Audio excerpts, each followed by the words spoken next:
நண்பர்களே, ஒரு மனுஷனை அவனோட உருவத்தை வச்சு எடை போடாதீங்க. அவன் வாயை திறக்குற வரைக்கும் பொறுமையாயிருங்க. ஏன்னா ஒரு சாதாரண பிராமணனா இருந்த சாணக்கியர் வெறும் வார்த்தைகளை வச்சே ஒரு மகா சாம்ராஜ்யத்தையே சரிச்சார்னா அந்த பேச்சுக்கு எவ்வளவு சக்தி இருக்கும்னு யோசிச்சு பாருங்க. இன்னைக்கு நாம் பார்க்க போற இந்த ரகசியம் உங்க வாழ்க்கையையே மாத்தப் போகுது. நாம் இன்னைக்கு பேசப் போற தலைப்பு நாக்கால் உலகை ஆளலாம், சாணக்கியர் மறைத்த அந்த ஒரு ரகசியம். அனைவருக்கும் வணக்கம். இன்னைக்கு நாம ஒரு மாபெரும் ரகசியத்தை பத்தி பேசப் போறோம். ஆயுதங்களை விட வலிமையானது, அதிகாரத்தை விட மேலானது, உலகத்தையே உங்க கால்தீயில கொண்டு வரக்கூடிய ஒரு சக்தி எது தெரியுமா? அதுதான் உங்க பேச்சு. நம்மில் பலருக்கு ஒரு பயம் இருக்கு. நான் பேசுனா யாரும் கேட்க மாட்டேங்கிறாங்க, சரியான நேரத்துல எனக்கு வார்த்தை வரமாட்டேங்குது, விவாதத்துல தோத்துடுறேன். ஆனா இதே இந்திய மண்ணுல 2003 வருஷத்துக்கு முன்னாடி ஒரு சாதாரண பிராமணர் ஒரு பேரரசையே தன்னோட சொல்லால் ஆட்டிப் படைச்சார். அவர்தான் ஆச்சார்யா சாணக்கியர். அவர் வெறும் புத்தகப் புழு கிடையாது. ஒரு நந்த வம்சத்தையே வேரோடு பிடுங்கி எரிஞ்சுட்டு ஒரு சாதாரண பையனை, சந்திரகுப்த மௌரிய, இந்தியாவின் பேரரசனா மாற்றினவர். அவர் கையில் வாள் கிடையாது, வெறும் வார்த்தைகள்தான் இருந்தது.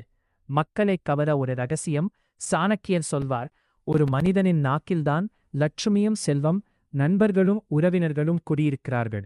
அதே நாக்கில்தான் எமனும் அழிவு குடியிருக்கிறார். நீங்க எப்படி பேசுறீங்கங்கிறதான் உங்க வாழ்க்கை எப்படி இருக்கும்னு முடிவு பண்ணுது. இன்னைக்கு நம்ம ஆடியோவில் 3 விஷயங்களை பார்க்கப் போறோம். 9, சாணக்கியர் ஏன் பேச்சை ஒரு கலையா பார்த்தார். 2, விவாதங்களில் ஜெயிக்க அவர் சொன்ன தந்திரங்கள் என்ன. 3, உங்க பேச்சை எப்படி ஒரு காந்தம் போல மாத்துறது. சாணக்கியர் தன்னோட நீதி சாஸ்திரத்துல பேச்சுத்திறனை பத்தி ரொம்ப தெளிவா சொல்லியிருக்கார். அதுல மிக முக்கியமான 5 விதிகள் இதோ. 2, எங்கே மௌனமாக இருக்க வேண்டும். நம்ம எல்லாரும் நினைப்போம், அதிகமா பேசினாத்தான் கெத்துன்னு. ஆனா சாணக்கியர் சொல்றார், தகுதியற்றவர்களிடம் பேசுவதை விட மௌனமாக இருப்பது கோடி புண்ணியம். அறிவில்லாதவர்களிடம் விவாதம் பண்ணி உங்க சக்தியை வீணாக்காதீங்க. உங்க பேச்சு ஒரு அம்பு மாதிரி, அது லட்சியத்தை தாக்குமே தவிர வீணா தரையில விழக்கூடாது. 2, சுருக்கமாக பேசுதல்.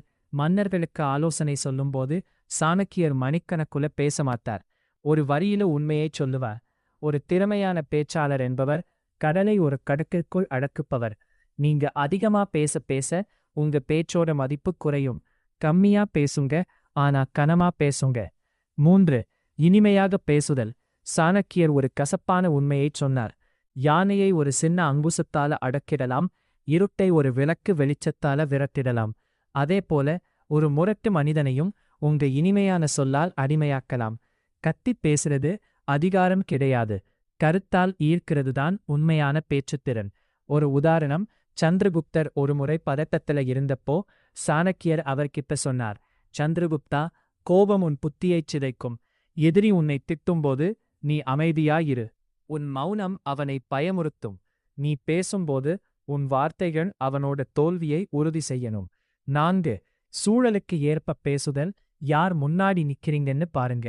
ஒரு குழந்தை கிட்ட பேசும்போது குழந்தையாவும், ஒரு அறிஞர்கிட்ட பேசும்போது பணிவாவும், எதிரிக்கிட்ட பேசும்போது ராஜதந்திரத்தோடும் பேசணும். சரி, சாணக்கியர் சொன்னதெல்லாம் ஓகே. ஆனா இன்னைக்கு இருக்கிற ஆஃபீஸ் மீட்டிங்லையோ ஃப்ரெண்ட்ஸ் மத்தியிலையோ இதை எப்படி அப்ளை பண்றது? 9, விவாதங்களில் வெற்றி பெற. யாராவது உங்ககிட்ட விவாதம் பண்ண வர்றாங்களா, அவங்க சொல்றதை முழுசா கேளுங்க. சாணக்கியர் படி கேட்பதுதான் அறிவின் முதல் படி. அவங்க பேச்சை கவனிச்சாலே அவங்க பலவீனம் உங்களுக்கு தெரிஞ்சிடும். அப்புறம் ஒரே ஒரு பாயிண்ட், ஆனா அது அவங்களால் மறுக்க முடியாத பாயிண்டா இருக்கணும். 2, உடல் மொழி. பேச்சுங்கிறது வெறும் வாய் மட்டும் கிடையாது. உங்க கண்கள், கைகள் எல்லாமே பேசணும். ஒரு தன்னம்பிக்கையான பேச்சாளர் நேராக நிமிர்ந்து உட்கார்ந்து பேசுவார். பயம் வந்தாலும் அதை வார்த்தைகள்ல காட்டக்கூடாது. 3, மக்களை எப்படி ஈர்ப்பது. இன்னைக்கு நீங்க ஒரு இடத்துல பேசும்போது மக்கள் உங்க பேச்சை ரசிக்கணும்னா அவங்க வாழ்க்கையோட சம்பந்தப்பட்ட கதைகளை சொல்லுங்க. சாணக்கியர் எப்போதுமே உதாரணங்கள் மூலமாத்தான் பேசுவார். நரி எப்படி தப்பிச்சது, பாம்பு எப்படி தன்னை தற்காத்துக்கிட்டது, இப்படி இயற்கையை உதாரணமா காட்டுவார்.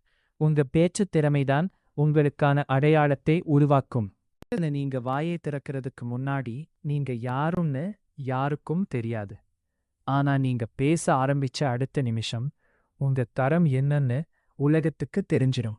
சாணக்கியர் சொன்ன ஒரு பொன்மொழியோடு முடிக்கிறேன். ஒரு மனிதன் பிறப்பால் உயர்வடைவதில்லை, அவன் செய்யும் செயலால் மற்றும் அவன் பேசும் சொல்லால்தான் உயர்வடைக்கான். இன்னையிலிருந்து நீங்க பேசும்போது அந்த வார்த்தை மத்தவங்களுக்கு உதவியா இருக்கா, இல்ல காயப்படுத்துதா, இல்ல ஏமாத்துதான்னு யோசிங்க. உண்மையை பேசுங்க, தெளிவா பேசுங்க. நீங்களும் ஒரு சாணக்கியனா மாறலாம்.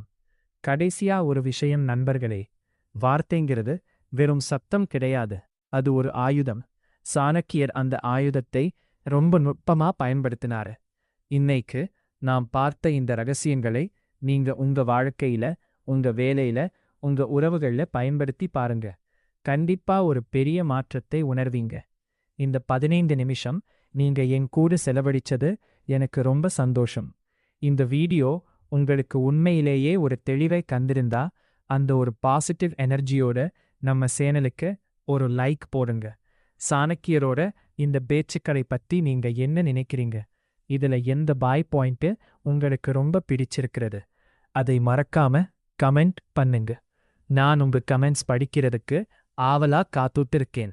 இந்த தகவல்கள் உங்க வாழ்க்கையில ஒரு சின்ன மாற்றத்தையாவது ஏற்படுத்தும்னு நான் நம்புறேன்.